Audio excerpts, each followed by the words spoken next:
Guys हम लोग करने वाले हैं क्लास 10 का मैथ्स और ये मॉडल सेट 2 है। ठीक है, हम यहाँ से करेंगे क्योंकि सेट 1 का आपको ऑलरेडी मिल चुका है, सेट 1 ऑब्जेक्टिव प्लस सब्जेक्टिव। लेकिन आज हम करने वाले हैं सेट 2 का ऑब्जेक्टिव, उसके बाद फिर आपको मिलेगा सब्जेक्टिव। ठीक है, सो चलिए सबसे पहले क्वेश्चंस की ओर आते हैं। इसमें से हमें बोला है कि भाज्य ए और भाजक बी के लिए हम जानते हैं इसका जो स्टैंडर्ड फॉर्म है ए बराबर बी क्यू प्लस आर में आर के लिए कौन सा सत्य है। गाइज ये समीकरण आप ज़रूर जानते होंगे, ये जो फैक्ट है ये इक्वल विभाजन एल्गोरिथम से फर्स्ट चैप्टर, क्योंकि हम जानते हैं ए बराबर क्या होता है बी क्यू प्लस आर।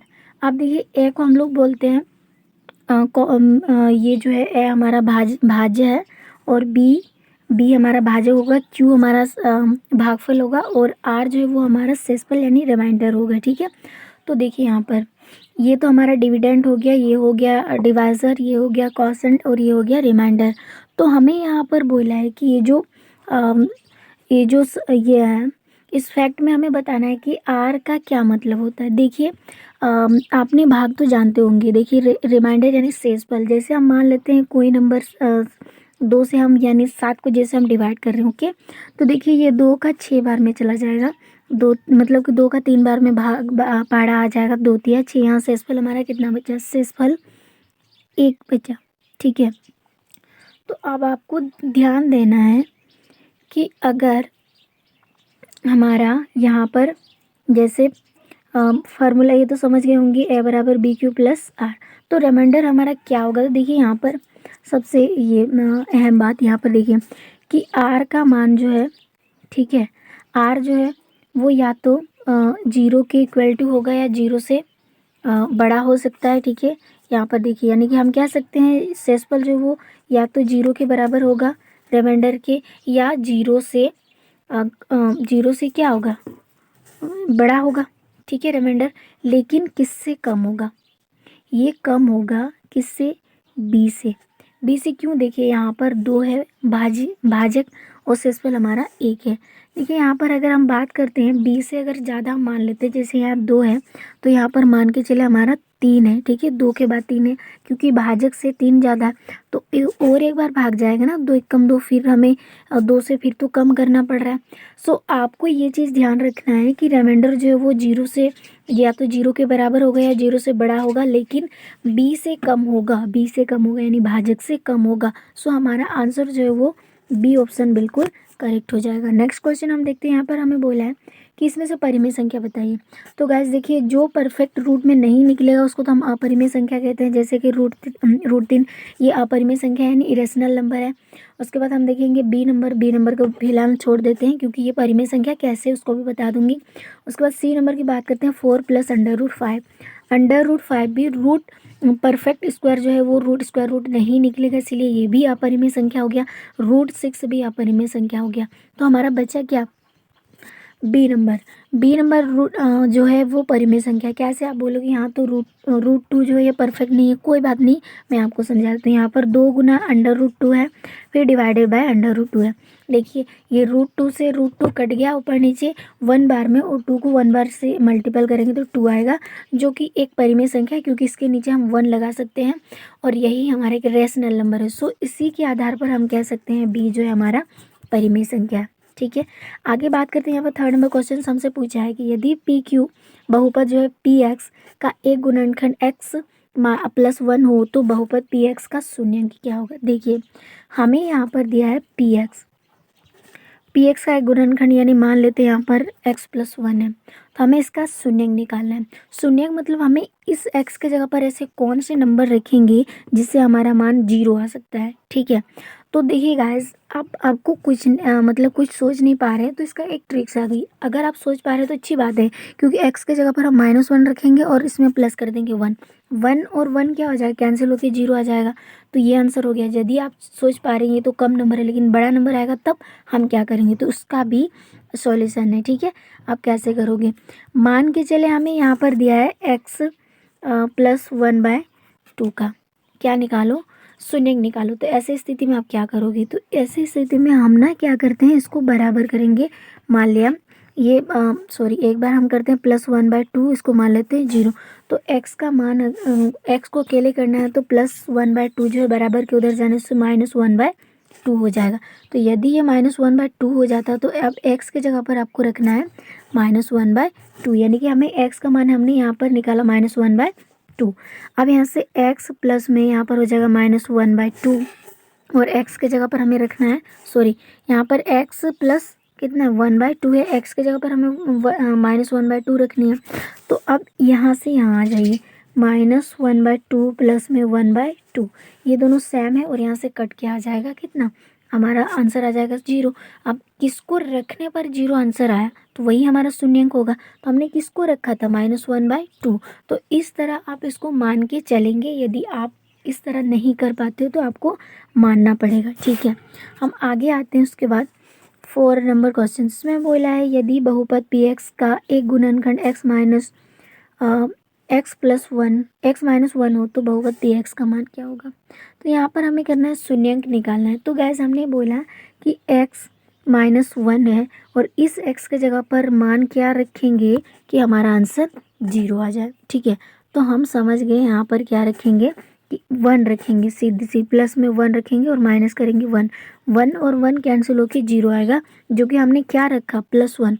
आप देखिए यहाँ पर, तो हम कह सकते हैं यहाँ पर कि हमने ए यानी एक ऑप्शन, हम ए ऑप्शन के साथ जाएंगे, क्योंकि हम x की जगह पर +1 रखते हैं तो आंसर हमारा 0 आ जाएगा। तो इसीलिए इसका शून्यंक जो है वो प्लस में 1 होगा, जो कि ऑप्शन ए पर है। नेक्स्ट क्वेश्चन है हमारा समीकरण युग्म। यहाँ पर दिया है x + 2y = 5 = x + 2y है, प्लस में 5 = 0 है, फिर यहाँ पर -3x - 6y प्लस में 1 है, फिर 0 है। हमें इसका क्या करना है, इसका हल बताना है, कितना हल होगा, ठीक है। तो गाइस देखिए यहाँ पर x + 2y प्लस में 5 = 0 है, और एक है -3x - 6y और इधर प्लस में 1 है = 0 है।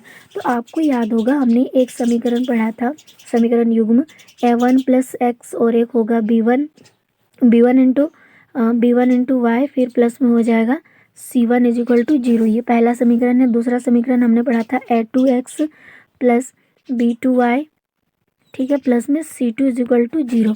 अब हमें यहाँ पर बताना है कि इसके लिए हल क्या होगा। तो हम जानते हैं एक फार्मूला कि a1/a2 = b1/b2 = c1/c2, ठीक है, ये है। यदि हम इसका मान अगर हम रखते हैं, जैसे यहाँ पर एक बार हम कर लेते हैं इसका a1 का मान कितना, a1 का हमारा मान है 1 और b1 का 2 और c1 का 5, ठीक है। उसी तरह हम मानेंगे यहाँ पर a2 का मान दिया है -3, फिर b2 का मान दिया है -6 और c2 का मान दिया है 1।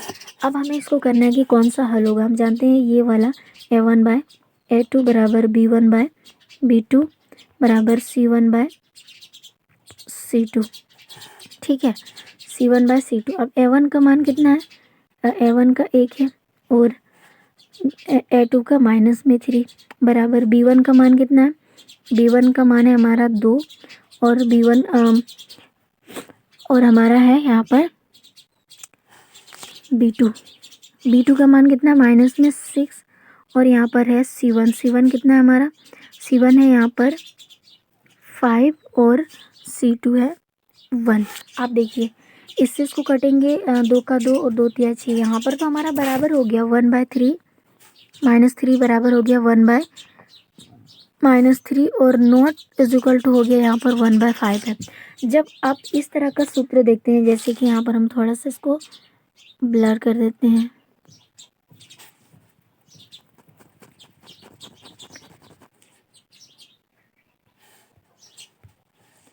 ठीक है। तो हम देखते हैं कि a1 a2 बराबर हो गया b1 b2 के, लेकिन c1 c2 के बराबर नहीं हुआ।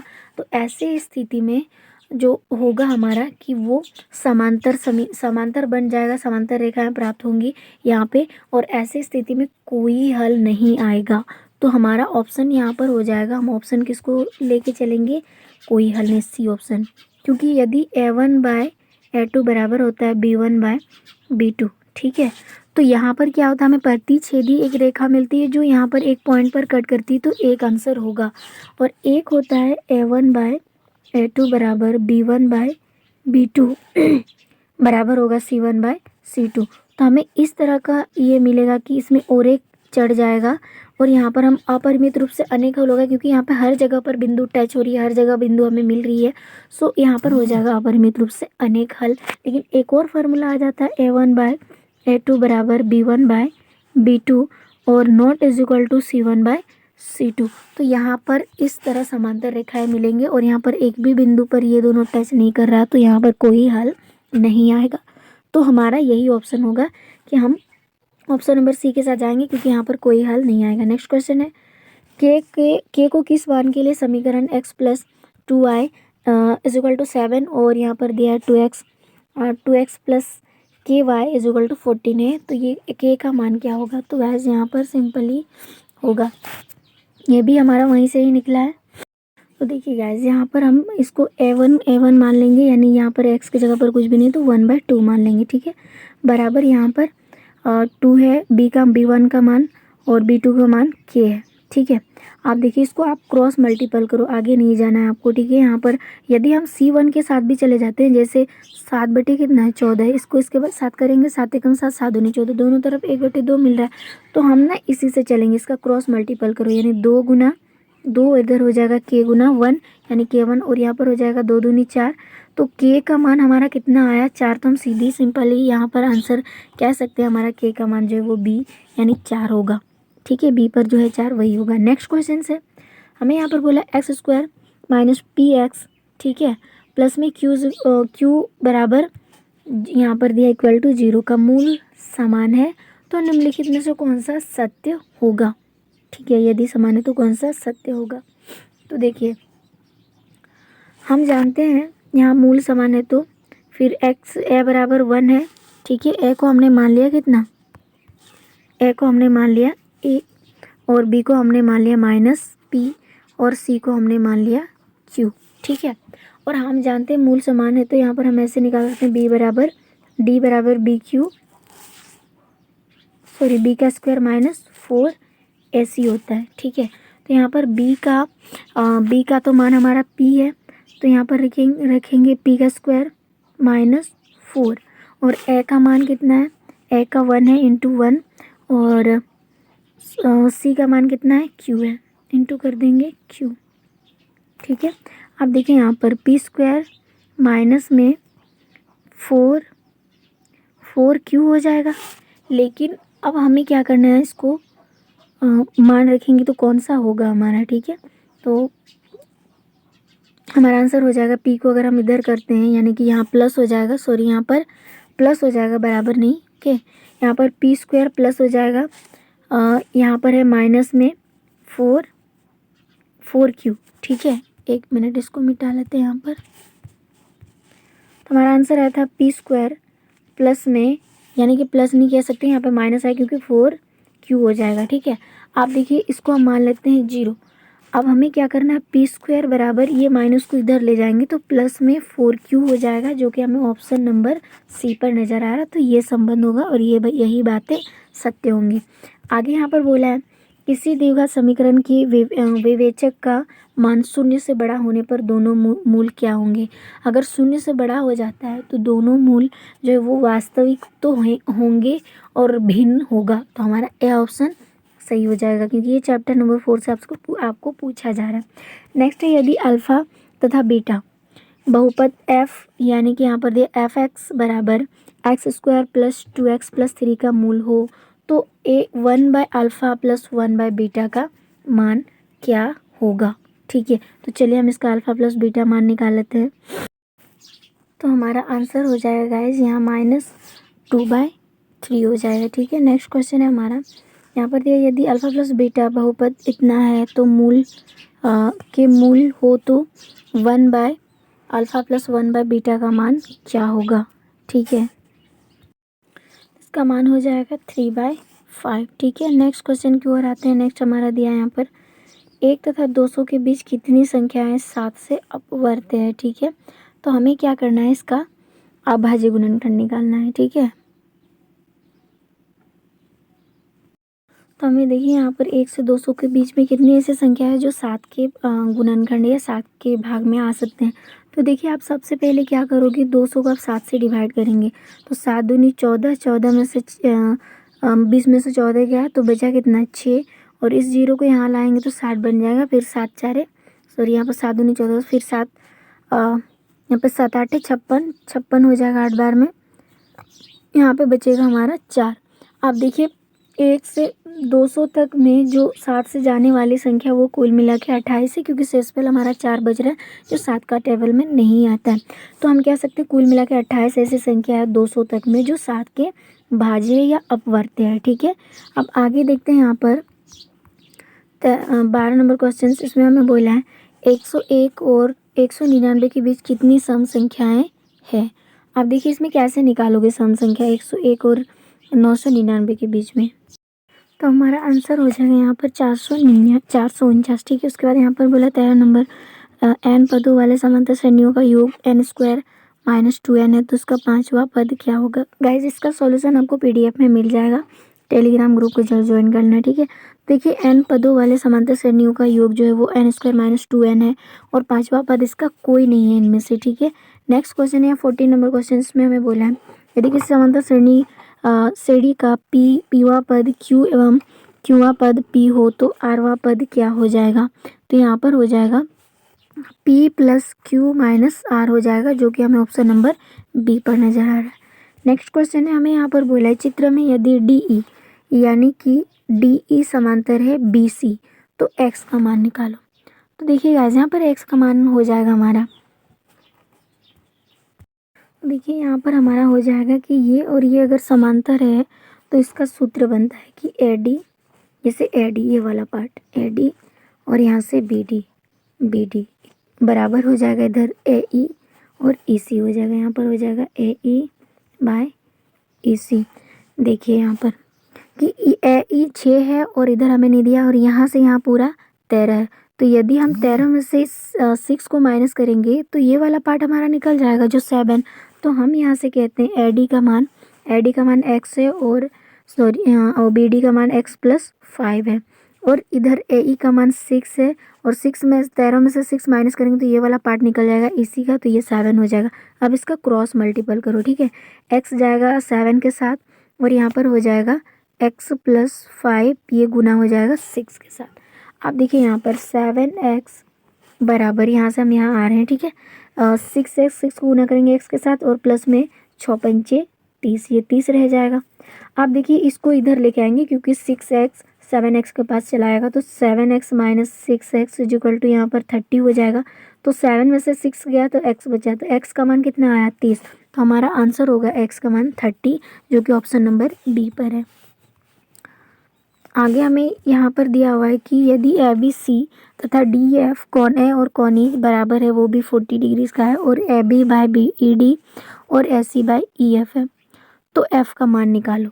तो F का मान यहाँ पर हो जाएगा, जैसे 40 डिग्री है तो ये हमारा हो जाएगा 75 डिग्री का, क्योंकि यहाँ पर F का मान कितना है 65 डिग्री है, तो कौन B का मान निकालना है। ठीक है गाइस, तो कौन B का मान हमें निकालना है, कितना होगा, तो कौन B का मान 75 डिग्री होगा। ठीक है, आगे बात करते हैं यहाँ पर, इसमें बोला यदि दो समद्विबाहु त्रिभुज के कोण समान है तो दोनों कोण के क्षेत्रफल का अनुपात इतना है, तो उनकी ऊंचाई का अनुपात क्या होगा। ठीक है, तो उनकी ऊंचाई का अनुपात जो है यहाँ पर देखिए हम कह सकते हैं यहाँ पर 16 और यहाँ पर 25 अनुपात में। ठीक है, अब इसकी ऊंचाई के अनुपात क्या होगी, तो अब इनको कट करेंगे, 5 × 5 = 25 और 5 × 4, तो इनका अनुपात हो जाएगा 4:5, जो कि ऑप्शन नंबर A पर है। ठीक है, आगे यहाँ पर हमें दिया हुआ है कि यदि ABC एक समकोण त्रिभुज है तो इसमें कोण B 90 डिग्री, M तथा N AB तथा BC के क्रमशः मध्य बिंदु है, तो 4n² + cm² का मान क्या होगा। तो ये हो जाएगा 5AC का स्क्वायर हो जाएगा। ठीक है, आगे बात करते हैं, यहाँ पर बिंदु हमें दिया है -2, 3 और 4, 4 को मिलाने वाले रेखाखंड के मध्य बिंदु का नियमांक क्या होगा। ठीक है, तो देखिए आप 7.7 चैप्टर का तो आपने पढ़े होंगे ज़रूर, तो वहाँ से आपको ये इसका मध्य बिंदु का नियमांक मिल जाएगा। ठीक है, वहाँ से कर लेंगे। उसके बाद यहाँ पर बोला है कार्तीय बिंदु में कोटि, कोटि का मान क्या होगा तो -4 होगा, ठीक है। भुज और कोटि तो आप समझते होंगे। उसके बाद इसका क्षेत्रफल निकालना है, क्षेत्रफल भी वहाँ से ही है जो कि 1/2 बड़ा सा फॉर्मूला है, ठीक है। इसको कर लेंगे और नहीं होगा तो हम आपको इसका सॉल्यूशन PDF में मिल जाएगा, PDF में दे दूंगी और आपको टेलीग्राम ग्रुप में ले लेना वहाँ से, ठीक है।